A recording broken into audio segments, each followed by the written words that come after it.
In many areas, home affordability is at an all-time low. And what it does is it magnifies that growing gap between the haves and the have-nots. The extended period of artificially low interest rates created this massive distortion. So on one hand, you actually have some people who would be interested in selling, but they're held hostage by their mortgage. That to sell and buy something else would mean a significantly higher interest rate. But even more disturbing is these large investment firms who've bought up huge numbers of homes to use as rental properties. So what it creates is an issue where those trying to enter into home ownership, whether it's a first-time home buyer or those who've suffered life setbacks, who are trying to reestablish themselves, it can seem like this impossible mountain to climb. In fact, what we're hearing is some people feel a personal sense of failure, that it feels futile, that so many are beginning to give up. But how can we respond in faith and see God move?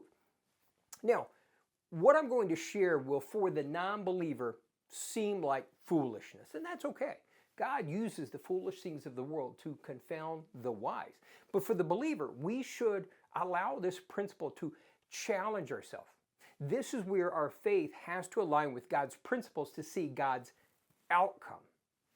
Specifically, Proverbs 24 says, "Prepare the field, then build the house." Now, we will come back to, we're not forgetting the house. We're shifting our focus, but we're not forgetting the home. We will come back to that in a moment. But what does that mean to prepare the field? What that means is, starting out, fully developing your career, your business, wherever your income source is. Whether you're in the education stage, whatever it is, that continued development of our career, moving forward, our business, continue to develop them. It's a continual process. That is where the focus needs to be prioritized. But then from there, it needs to flow into building what I call the war chest. See, the developing that immediate income source, but then investing in what will later provide greater income, that will later give us the ability to fulfill the call and the purpose, all the things that God has for your life. And it only comes truly from building up that portfolio, that war chest, that savings, that nest egg, whatever your term you want to use. So as we develop our career, our businesses, etc., it means it requires us to begin to put money aside. And it starts with savings. Now, let me say, I understand, I get it. I have people continually tell me how challenging it is, especially in this environment, to try to save. And one of the things that God showed me last year actually was that for many people, beginning to save is as big a step of faith as there is, that it just seems so impossible. So we need to begin to understand it is God's plan and ask for His direction, His help, and expect that and begin to apply ourselves to it, to stretch ourselves, make different decisions. If it requires a side hustle, be that as it may, whatever it takes to begin to build up that war chest for our future financial freedom.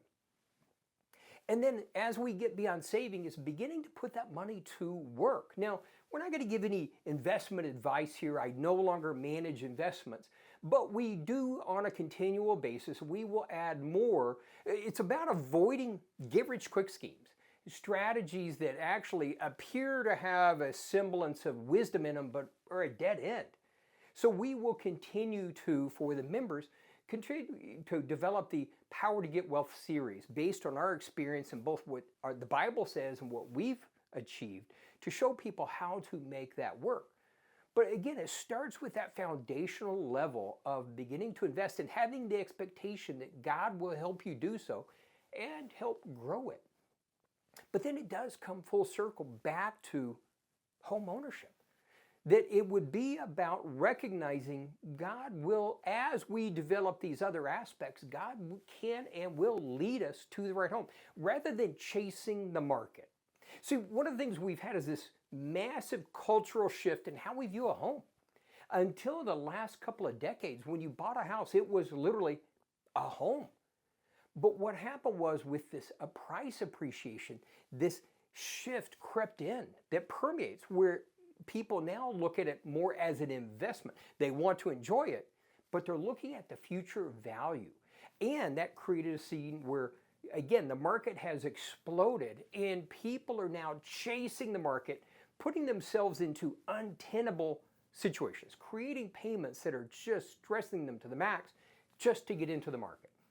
So rather than chasing the market, letting God lead you to the opportunity, being led by the Spirit. Now, I get for some that sounds like a nice idea, but how do we do that? So if you're unsure of being led by the Spirit, just let God bring the opportunity as you develop your strength, your financial strength. Let God bring the opportunity to you rather than chasing it, trying to make something happen. It also brings up an issue. So while we have this distortion and affordability as it is at an all-time low, this is not going to go away anytime soon. But again, part of that shifting focus is needing to understand the long-term trend. So while right now people are chasing the market just trying to get in, and again, let me preface this, the market is not going to necessarily soften significantly anytime soon, but the longer-term trend is actually in the opposite direction. So I'll give you an example. Just in the United States, in just a couple of years, there will be more people over 65 than there are under 18. It's shifting demographics. And the long-term trend is the vast majority of those significant numbers, over 50% have inadequate assets for retirement. And that includes everything from not just income, health care, etc. And their biggest asset is their home.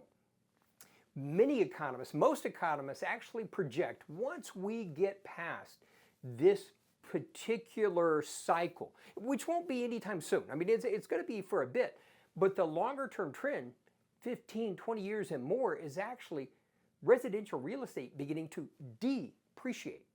So let God lead you into a place that is a home that facilitates your life mission and watch God work through that. Now, if you're unsure also again about being led by the Spirit, let me just throw out a little tip here.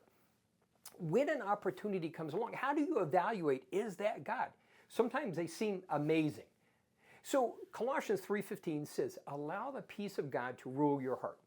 Now, on one hand, many people apply that to when you're in a challenge, just maintaining your peace, and that's valid. But there's also a powerful tool for you and I, that in any decision, when it says, allow the peace of God to rule your heart, it literally means allow the peace to give you direction through your heart. That not just responding immediately, jumping on something because you feel like you can't let it get away, but taking that opportunity to step back and can you sleep on it? Can you have peace? And let that be the indicator that yes, this is God's confirmation. And if you can't have peace, it's probably a good idea to actually step away. Prioritize building your financial strength, your financial independence. Then build the house. Then focus on the home. This is the opportunity to shift the focus so that ultimately, besides just home ownership, you can build a foundation to God to work through you to fulfill all the call and purpose He has for your life.